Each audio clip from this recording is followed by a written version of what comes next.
Open organ pipe का बढ़िया question क्या है कि एक ऑर्गन पाइप है जिसका fundamental frequency 400, temperature 27 degree C पे है, जिसमें यह रेजोनेंस करता है किसी सोर्स के साथ। मैं क्लियर कर दूं, 27 डिग्री सी को आप नहीं लिख सकते, आपको केल्विन में चेंज करना पड़ेगा, 300 केल्विन लिखेंगे। अब क्वेश्चन क्या पूछता है कि अगर मैं इस ऑर्गन पाइप की गैस का टेम्परेचर 27 से बढ़ा करके 90 डिग्री सी कर दूं, यहां भी आपको केल्विन डालना पड़ेगा, 363 केल्विन ये हो जाएगा। तो अगेन इस ऑर्गन पाइप को उस सोर्स के साथ जिसका फ्रीक्वेंसी पहले 400 था, वापस से रेजोनेंस में लाने के लिए आपकी फ्रीक्वेंसी क्या होनी चाहिए। अब देखो चक्कर क्या है कि यहां पे फ्रीक्वेंसी और टेम्परेचर वगैरह का रिलेशन है।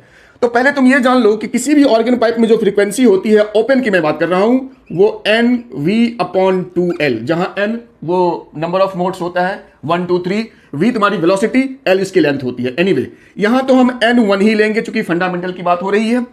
अब रही बात, जो वेलोसिटी होता है उसका टेम्परेचर से क्या रिलेशन है, मैं कोई कांस्टेंट V0 ले सकता हूं, speed of sound eight standard temperature, और T1 या T यहां पे लिखेंगे टाइम के साथ, सॉरी टेम्परेचर के साथ ये रिलेशन होता है। तो V1 मेरा हो जाएगा, उस हिसाब से मैं यहां डाल दूंगा 300, और V2 मैं अभी लिख देता हूं V0/√363, मैंने पहले ही लिख दिया। अब हम क्या करेंगे कि हमें पता है कि जो फ्रीक्वेंसी 1 हमारी होगी वो V1 होगी, और V1 हमारा क्या हो जाएगा, V0/√T1, तो 300 लिखेंगे। सिमिलरली जो नई फ्रीक्वेंसी हो जाएगी वो हो जाएगी V2, तो V2 को लिखेंगे V0/√363/2L।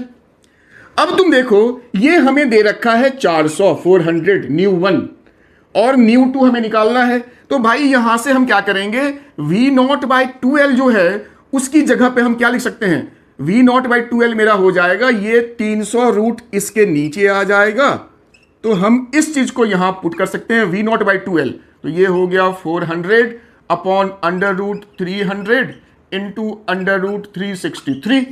अब थोड़ा सा इसको काटा पीटी कर लो, 300 इसको थोड़ा ऐसे लिख सकते हैं, 363/3 इंटू 100, तो 100 को बाहर निकालेंगे रूट से तो नीचे 10 आ जाएगा, और 3 से इसको कट करेंगे तो ये मेरा 121 आएगा।